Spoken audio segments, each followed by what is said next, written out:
आज चाहिँ हामी चाहिँ यहाँ सुँगुरको मासुको रेसिपी बनाएर खानेछौँ है। हामी उसिन्दैछौँ है साथीहरू, यिनीहरूले सबै उसिनेर अनि हामी भरे देखाउँछौँ के कस्तो बनाउँदैछौँ भनेर है साथीहरू।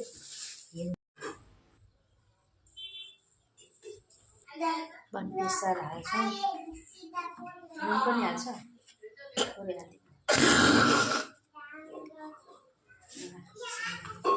धेरै पानी भएछ नि त, अलिक पैसा दिन आएको हो क्या पैसा।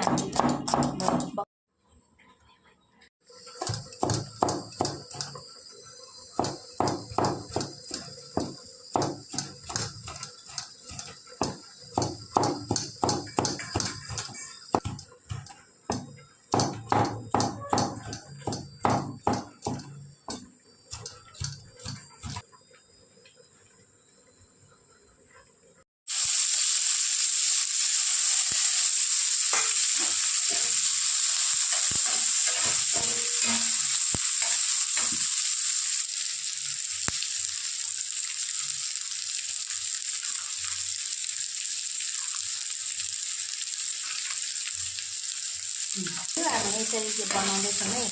यहाँनिर बेसार अनि नुन अनि जिरा मसला अनि धुलो खोर्सानी गरेर चाहिँ फ्राई गर्नु। यसलाई यो फ्राई गरिसकेपछि यो मसला पेस्ट जिरा लसुन अनि अदुवाको पेस्ट हाल्ने। अनि त्यसपछि धुलो खोर्सानी कम भइसक्यो अनि फेरि थपिरहेको छु। अब यसरी मसला पनि खराइसकेपछि टमाटर हालिदिनु।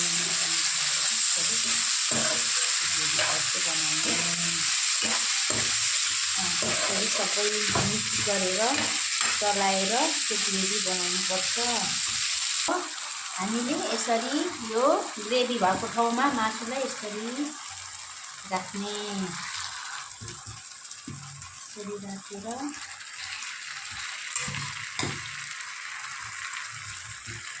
सबै हाल्दियो पानी नहालेको न।